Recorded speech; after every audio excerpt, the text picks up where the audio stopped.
আল্লাহ তাআলা বলেন যে আমি আল্লাহ তাআলা মুমিনদের উপর ইহসান করেছি, দয়া করেছি। সেই ইহসান এবং দয়া সেটা কি মুমিনদের উপর? ইদ বা'আথা ফীহিম রাসূলান মিনহুম, যে মুমিনদের কাছে আল্লাহ তাআলা এমন একজন রাসূল প্রেরণ করেছেন মিন আনফুসিহিম, তাদের মধ্যই থেকে। তাহলে এই আয়াতটা বলা হচ্ছে আল্লাহ রাসূল আমাদের মধ্য থেকেই এসেছে। আমরা যেরকম মা বাপের গর্ভ এবং ঔরস থেকে এসেছি, আল্লাহ রাসূল কি এরকম ভাবে এসেছে। আল্লাহ তাআলা বলেন মিন আনফুসিহিম, তাদের মধ্য থেকে আল্লাহ তাআলা তার রাসূলকে প্রেরণ করেছেন।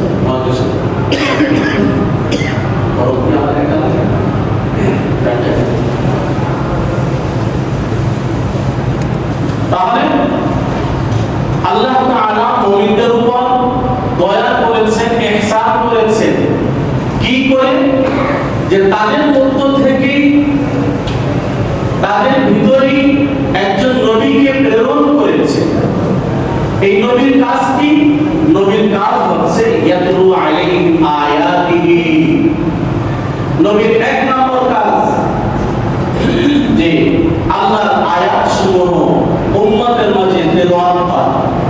ওয়া আহসানু মিনকা লাম তারাত আইনি ওয়া আজমালু মিনকা লাম তালিদ নিসাউ খুলিকতা মুবাররাআন মিন কুল্লি আইবিন কাআন্নাকা قد خلقت كما تشاء وبلغ العلا بكماله كشف الدجى بجماله حسنت جميع خصاله صلوا عليه وآله معزز حاضرين আল্লাহ জাল্লা শাআনুহু আলাইহি শুকরিয়া জ্ঞাপন করছি যে আল্লাহ তাআলা আমাদেরকে পবিত্র রবিউল আউয়ালের 7 তারিখ পর্যন্ত জীবিত রেখেছেন। জীবিত রাখার পর আল্লাহ তাআলার পক্ষ থেকে তৌফিক প্রাপ্ত হয়ে, সাহায্য প্রাপ্ত হয়ে দুনিয়ার সমস্ত গুনাহ কাজ বর্জন করে, দুনিয়ার সমস্ত ব্যস্ততা থেকে অবসর হয়ে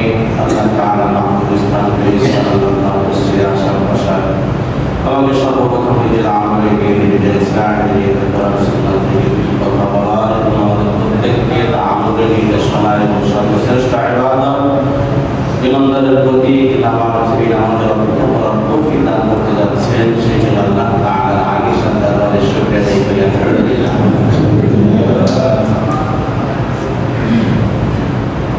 যুগ উপযোগী ভয় করা এটা সুন্নাহ সম্পর্ক। যখন যে বিষয় আসে, যে বিষয়ের সম্মুখীন হয় মুসলমান, ওই বিষয়টি ভয় করা এটা সুন্নাহ সম্পর্ক।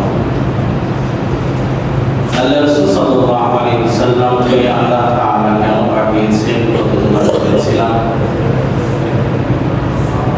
নবী রাসূলদের দুনিয়ায় পাঠানোর আল্লাহ তাআলার অনেকগুলি কারণ। সর্বশেষ যেটা ছিল সেটা ছিল ইলাহি কালিমাতুল্লাহ, আল্লাহ তাআলার কালিমাকে উঁচু করা। আমাদের নবী মুহাম্মদ সাল্লাল্লাহু আলাইহি ওয়াসাল্লাম উনি এমন এক জায়গায় জন্মগ্রহণ করেছেন যে জায়গা পৃথিবীর ভিতরে সব থেকে পবিত্রতম জায়গা। উনি এমন এক বংশে জন্মগ্রহণ করেছিলেন যে বংশ পৃথিবীর ভিতরে সব থেকে দামি বংশ। উনি এমন এক মায়ের গর্ভ থেকে এসেছিলেন যে এরকম মা আর পৃথিবীতে কেউ কোনো মাই আসে না। তিনি এমন এক পিতার ঔরসে এসেছিলেন যে এরকম পিতা আসবে না। তিনি এমন এক সময় জন্মগ্রহণ করেছিলেন যে সময়কে বলা হয় আইয়ামে জাহিলিয়াত, বর্বর যুগ, মূর্খদের যুগ। এই যুগে এই সময় রাসূল সাল্লাল্লাহু আলাইহি ওয়াসাল্লামের জন্ম এটাই আভাস দেয় বা এটাই বোঝাতে চাই যে আল্লাহ রাসূলের জন্মের মাধ্যমে পৃথিবীতে যত বাতিল ছিল সমস্ত বাতিল নাস্তার আগুন হয়ে গেল। এমনকি আল্লাহ রাসূলের জন্মের সময় যে অলৌকিক ঘটনা ঘটেছিল যাকে হাসান বলা হয়, হাদিসের পরিভাষায় অনেক অলৌকিক ঘটনা ঘটেছিল। ইনশাআল্লাহ বলার চেষ্টা করবো আমার তৌফিক ইল্লা বিল্লাহ। আমি যে আয়াতে কারিমা পাঠ করেছি সূরা আলে ইমরানের 164 নম্বর আয়াত এবং সূরা আম্বিয়ার 107 নম্বর আয়াত পাঠ করেছি এবং বুখারী শরীফের 7680 নম্বর হাদিস আমি পাঠ করেছি। ইনশাআল্লাহ এর উপর যতটুকু সম্ভব আলোকপাত করার চেষ্টা করব আমার তৌফিক ইল্লা বিল্লাহ। আল্লাহ রাসূল সাল্লাল্লাহু আলাইহি সাল্লামকে আমাদের মাঝে পাঠানোর কারণ আল্লাহ তাআলা সূরা আলে ইমরানের 164 নম্বর আয়াতের ভিতরে বলেন, লাকাদ মান্নাল্লাহু আলাল মুমিনিনা ইয বা'আথা ফীহিম রাসূলান মিনহুম ইয়াতলু আলাইহিম আয়াতিহি ওয়া ইউযাক্কিহিম ওয়া ইউআল্লিমুহুমুল কিতাবা ওয়াল হিকমা ওয়া ইন কানু মিন ক্বাবলু লাফী দালালিন মুবিন। আল্লাহ তাআলা বলেন যে আমি আল্লাহ তাআলা মুমিনদের উপর ইহসান করেছি, দয়া করেছি। সেই ইহসান এবং দয়া সেটা কি মুমিনদের উপর? ইয বা'আথা ফীহিম রাসূলান মিনহুম, যে মুমিনদের কাছে আল্লাহ তাআলা এমন একজন রাসূল প্রেরণ করেছেন মিন আনফুসিহিম, তাদের মধ্যই থেকে। তাহলে এই আয়াতটা বলা হচ্ছে আল্লাহ রাসূল আমাদের মধ্য থেকেই এসেছে। আমরা যেরকম মা বাপের গর্ভের ঔরস থেকে এসেছি, আল্লাহ রাসূলও কি এরকম ভাবে এসেছে।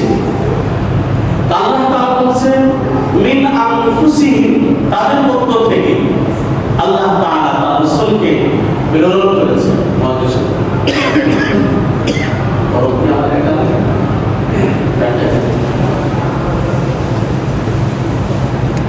তাহলে আল্লাহ তাআলা মুমিনদের উপর দয়া করেছেন, ইহসান করেছেন কি করে?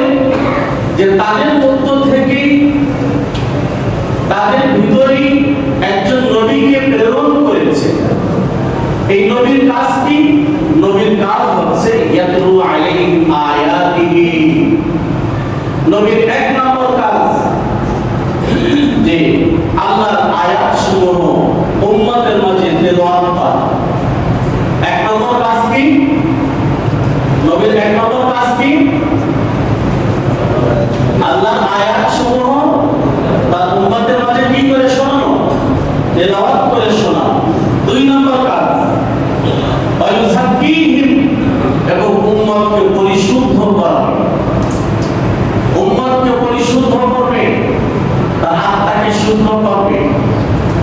তিন নম্বর কাজ ওয়ায়ুআল্লিমুহুমুল কিতাব, কিতাব শিক্ষা দেবে, কোরআন শিক্ষা দেবে, ওয়াল হিকমা, সুন্নাহ শিক্ষা দেবে।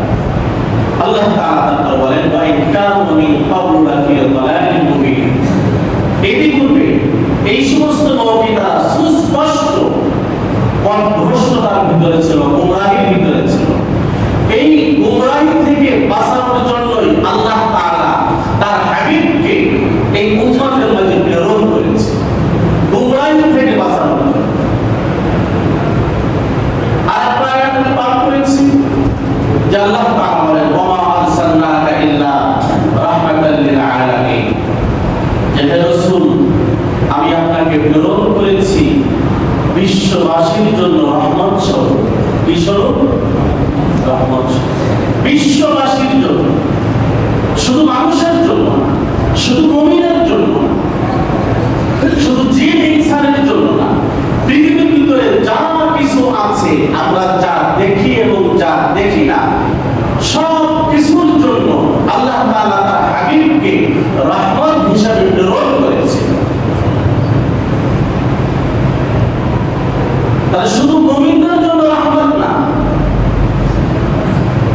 আল্লাহ তাআলা রাহমাতাল লিল আলামিন বলেছে, যে বিশ্ববাসীর জন্য রহমত হিসেবে প্রেরণ করেছে। আল্লাহ রাসূলের জীবনের দুইটা পাঠ আছে, একটা হচ্ছে মিলাদুন নবী আর একটা হচ্ছে সিরাতুন নবী। মিলাদুন নবী আল্লাহ রাসূলের জন্মের সময় যে ঘটনা ঘটেছিল একে বলা হয় মিলাদুন নবী। আর সিরাতুন নবী আল্লাহ রাসূলের এর পর থেকে ইন্তেকাল পর্যন্ত আমাদের জন্য যা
যে কিছুক্ষণ আগে মক্কাতুল মুকাররমায় কুরাইশ বংশে মুহাম্মদ নামক একজন নবী জন্মগ্রহণ করেছে।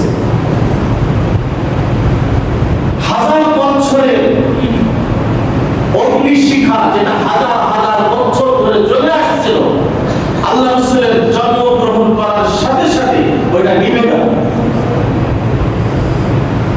আল্লাহ রাসূল সাল্লাল্লাহু আলাইহি সাল্লামের আম্মা, আল্লাহ রাসূলের মার নাম কি? আল্লাহ রাসূলের মার নাম কি? আব্বার নাম কি? আব্দুল্লাহ। দাদার নাম কি? Abdul Muttalib. চাচার নাম কি? যে চাচা লালন পালন করেছেন আবু তালিব। আল্লাহ রাসূলের আম্মা আমিনা বলছেন যে মুহাম্মদ যখন আমার পেটে আসে তখন আমি অলৌকিক স্বপ্ন দেখা শুরু করলাম। আসলে তো আমরা লেখাপড়া করি না। আল্লাহ রাসূলের জীবনী নিয়ে যত গ্রন্থ লেখা হয়েছে তার ভিতরে 1185টা কিতাব আল্লাহ রাসূলের জীবনী লেখা হয়েছে। তার ভিতরে পুরো পৃথিবীর ভিতরে এক নম্বর স্থান করেছে আর রাহিকুল মাহতুম। এটা আরবিতে ছিল, আমাদের দেশে এখন বাংলা হয়েছে। আমাদের তো পড়ার সময় নেই, ফেসবুক টিপতে টিপতে, ইউটিউব টিপতে টিপতে টিপতে গুগলে চাপতে সব চলে আসে আল্লাহ রাসূলের জীবন। এখন বই পড়ার দরকার আছে, বই পড়ার যুগ আছে, বই পড়ার যুগ নেই। আর রাহিকুল মাহতুম এই কিতাবটা প্রত্যেকের ঘরে থাকার দরকার। আল্লাহ রাসূলের জীবন সব থেকে নির্ভরযোগ্য আল্লাহ রাসূলের জীবনী এটা। অন্য অন্য কিতাবও আছে কিন্তু এটা সব থেকে বেশি নির্ভরযোগ্য। আল্লাহ রাসূলের আম্মা আমিনা বলছে যে মুহাম্মদ আমার গর্ভে আসার পর আমি অলৌকিক স্বপ্ন দেখা শুরু করলাম। আমাকে কে যেন স্বপ্নের ভিতরে বলছে, আমিনা তোমার গর্ভে যে সন্তান আসছে একটা পুত্র সন্তান, জন্মগ্রহণ করলে তুমি তার নাম মুহাম্মদ রাখিও। সুবহানাল্লাহ বলবেন না? মুহাম্মদ এমন একটা নাম যে আল্লাহ রাসূল সাল্লাল্লাহু আলাইহি ওয়াসাল্লামের আগে পৃথিবীতে আর কারোর নাম মুহাম্মদ ছিল না। মুহাম্মদ অর্থ অতি প্রশংসিত, যার বেশি প্রশংসা করা হয়, যার সব থেকে বেশি প্রশংসা করা হয়, তার নাম হয় মুহাম্মদ সাল্লাল্লাহু আলাইহি ওয়াসাল্লাম।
আলাইহি ওয়াসাল্লাম আল ইসনাইনি ওয়া ইয়াউমিল খামিস। আল্লাহ রাসূল সাল্লাল্লাহু আলাইহি ওয়াসাল্লামকে জিজ্ঞাসা করা হলো সোমবার এবং বৃহস্পতিবার রোজা রাখা সম্পর্কে, যে হে আল্লাহ রাসূল, আপনি সোমবার এবং বৃহস্পতিবার রোজা রাখেন কেন? আল্লাহ রাসূল উত্তর দিলেন, সোমবারে আমি রোজা রাখি এই জন্য যে আমার সোমবারে জন্ম হয়েছে। আমার সোমবারে কি হয়েছে? তাহলে বুখারী শরীফের হাদিস দ্বারা জানা গেল আল্লাহ রাসূলের জন্ম হয়েছে কি বারে? বলেন কি বারে? সোমবার। আর বৃহস্পতিবারে রোজা রাখেন কেন হে আল্লাহ রাসূল?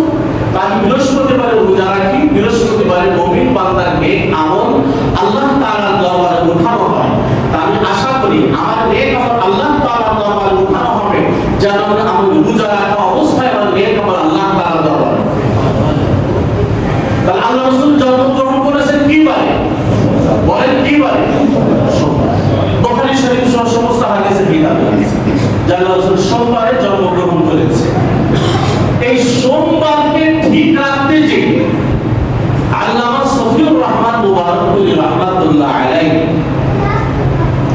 আর রাহিবুল মাকতুমের লেখক আল্লামা সফিউর রহমান মুবারকপুরী রাহমাতুল্লাহ আলাইহি এই সোমবারকে ঠিক রাখতে গিয়ে উনি অনেক রিসার্চ করেছেন যে আল্লাহ রাসূলের জন্ম রবিউল আউয়ালের 9 তারিখে হয়েছে। উনি বলেন যদি রবিউল আউয়ালের 9 তারিখ ধরা হয় আল্লাহ রাসূলের জন্ম, তাহলে সোমবার ঠিক থাকবে, আর যদি 12 তারিখ ধরা হয় তাহলে সোমবার ঠিক থাকবে না। কি করবেন? তাহলে কিছুই না। 12 রবিউল আউয়াল এটা প্রসিদ্ধ, কিন্তু 9 রবিউল আউয়াল এটা বিশুদ্ধ। বলেন 12 রবিউল আউয়াল এটা কি প্রসিদ্ধ, আর 9 রবিউল আউয়াল এটা কি বিশুদ্ধ। কারণ আমাদের দেশে তো চলে আসছে কত বিশুদ্ধ চলে আসছে আমাদের দেশে, কিন্তু এগুলিতে কোনো গবেষণা নেই। আর 12 রবিউল আউয়াল হোক বা 9 রবিউল আউয়াল হোক, এই উপলক্ষে অনুষ্ঠান করে খিচুড়ি খাওয়া, মিলাদ মাহফিল করা, খাওয়া দাওয়া করা, এর ভিতরে কোনো কামিয়াবি না। কামিয়াবি আমাদের জন্য কামিয়াবি হচ্ছে আল্লাহ রাসূলের আদর্শে আদর্শবান হওয়া, এর ভিতরেই কামিয়াবি। ঠিক না? ঠিক না? আল্লাহ রাসূল কেমন ছিলেন? আল্লাহ রাসূলের সাহাবী বলতেছেন, ওয়া আহসানু মিনকা লাম তারা কাত্তু আইনি ওয়া আজমালু মিনকা লাম তালিদিন নিসাউ খুলিকতা মুবাররাআন মিন কুল্লি আইবিন কাআন্নাকা কাদ খুলিকতা কামা তাশাউ। আল্লাহ রাসূলের সাহাবী বলতেছেন, আরবি কবিতা, আমার দুচোখ আপনার চেয়ে সুন্দর কবু দেখিনি, পৃথিবীর কোন নারী আপনার চেয়ে সুন্দর সন্তান জন্ম দেয়নি। সকল দোষ ত্রুটি মুক্ত একজন শুধু আপনি সৃষ্টি হয়েছেন, মনে হয় যেন আপনি যেমন চেয়েছেন ঠিক তেমনি সৃষ্টি হয়েছে। সুবহানাল্লাহ। আল্লাহ রাসূলের সাহাবী বলতেছেন যে রাসূল এমন ছিলেন, এই রাসূলের আদর্শে আদর্শবান হয়ে সাহাবারা কি করেছে? নামাজ ত্যাগ করেছে। আল্লাহ রাসূলের আদর্শে আদর্শবান যে সাহাবায়ে কেরাম ছিলেন, তারা কি নামাজ পড়তেন না পড়তেন না? আল্লাহ রাসূলের আদর্শ পুরোপুরি ভাবে মানার চেষ্টা করেছেন সাহাবায়ে কেরাম। আল্লাহ রাসূল বলেছেন যে আমি যা বলবো তোমরা কি তা শুনবে? সাহাবায়ে কেরাম বললেন যে হে আল্লাহ রাসূল, আপনার ডানে থাকবো, আপনার বামে থাকবো, আপনার পিছনে থাকবো, আপনার সামনে থাকবো, সব দিকে থেকে আপনাকে সহযোগিতা করব। সাহাবায়ে কেরাম আল্লাহ রাসূলকে নিজের প্রাণের চেয়েও বেশি ভালোবেসেছে। কেমন ভালোবেসেছে? জীবন দিয়ে দিয়েছে। ইউসুফ আলাইহিস সালামের চেহারা কেমন ছিল যে মিশরের মহিলারা লেবু কাটার পরিবর্তে ইউসুফ আলাইহিস সালামের চেহারা দেখে তারা লেবু না কেটে হাত কেটে ফেলেছে। কিন্তু আমার রাসূলের চেহারা এমন ছিল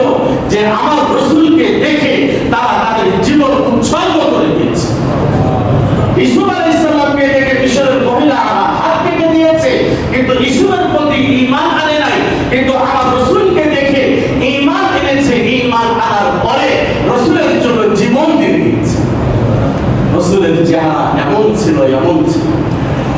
রাসূলের জন্য জান মাল সব কিছু উৎসর্গ করেছে, সব কিছু। আল্লাহ তাআলা কোরআনুল কারীমের ভিতরে তো এই কথাই বলছেন যে আগে জান না আগে মাল, বলেন দেখি। আগে মালের কথা বলেছে যে আমার বান্দাদের মালের প্রতি বেশি মহব্বত, তাই আল্লাহর রাস্তায় মাল খরচ করতে হবে, জানের প্রতি বেশি মহব্বত না। একজন কালীবাড়ি থেকে বৌদ্ধ মন্দির যাবে 10 টাকা সিএনজি ভাড়া, কিন্তু জানকে কষ্ট দিয়ে হেঁটে চলে যাবে বৌদ্ধ মন্দির, কিন্তু 10 টাকা খরচ করবে না। দরকার হলে জুতা ক্ষয় হয়ে যাবে, কিন্তু 10 টাকা খরচ করবে না। কেন? তার জানের থেকে মালের মায়া বেশি, মালের মহব্বত বেশি। আল্লাহ তাআলা কোরআনুল কারীমের ভিতরে যত জায়গায় জিহাদের কথা বলেছেন বা আল্লাহর দ্বীন প্রতিষ্ঠা করার কথা বলেছেন, আল্লাহ তাআলা আগে মালের কথা বলেছেন, পরে জানের কথা বলেছেন। যাকে মাল খরচ করে পরে জান খরচ করে। আল্লাহ রাসূল জিহাদের জন্য চাঁদা চাইলেন। জিহাদ আছে না নাই? জিহাদ নফল না ফরজ? আল্লাহ রাসূল বলেন আল জিহাদু মাযিন ইলা ইয়াউমিল কিয়ামা, জিহাদ কিয়ামত পর্যন্ত থাকবে। জিহাদ কতদিন পর্যন্ত থাকবে? বলেন কতদিন পর্যন্ত? জিহাদ মানে সন্ত্রাসবাদী নয়। জিহাদ একটা ইবাদত। জিহাদ কি একটা? বলেন না, জিহাদ একটা কি? ইবাদত। নামাজ যেরকম ইবাদত, হজ ইবাদত, জিহাদ একটা ইবাদত। আল্লাহ তাআলা মালের কথা বলেছে। আল্লাহ রাসূল এক যুদ্ধে চাঁদা চাইলেন। কার কি আছে দাও, সবাই চাঁদা। এক মহিলা, হাদিসের ঘটনা, এক মহিলা ছোট বাচ্চা কোলে করে নিয়ে আসছে। ছোট বাচ্চা, কোলের বাচ্চা আল্লাহ রাসূলের কাছে এনেছে। এদের বলে, হে আল্লাহ রাসূল, আমার এই ছোট বাচ্চাকে জিহাদের জন্য দিয়ে দিলাম। তাই ছোট বাচ্চা কি করবো? তোমার স্বামী নাই? মানে আল্লাহ রাসূল, আমার স্বামী কিছুদিন আগে জিহাদে শহীদ হয়ে গিয়েছে। তোমার আর বড় ছেলে নাই? কয় না, ছোটই বাচ্চা। তাই তোমার এই ছোট বাচ্চাকে কি করবো? এ তো জিহাদও করতে পারবে না, মুজাহিদদের সহযোগিতাও করতে পারবে না, তাকে নিয়ে তো আমরা আরো বিপদে পড়বো। কোলের বাচ্চা। দেখেন এদের মহব্বত কি, দেখেন এদের মহব্বত কি। সাহাবী মহিলা বলছেন, হে আল্লাহ রাসূল, আপনার সাহাবায়ে কেরাম জিহাদ করতে করতে যখন তাদের ঢাল ভেঙে চুরমার হয়ে যাবে, তাদের দিকে শত্রু বাহিনীর তীর আসবে, তখন আমার এই ছোট বাচ্চাকে ঢাল হিসেবে ব্যবহার করবে। এই জন্য আমি দান করি। দেখছেন আল্লাহ রাসূলের মধ্যে মহব্বত।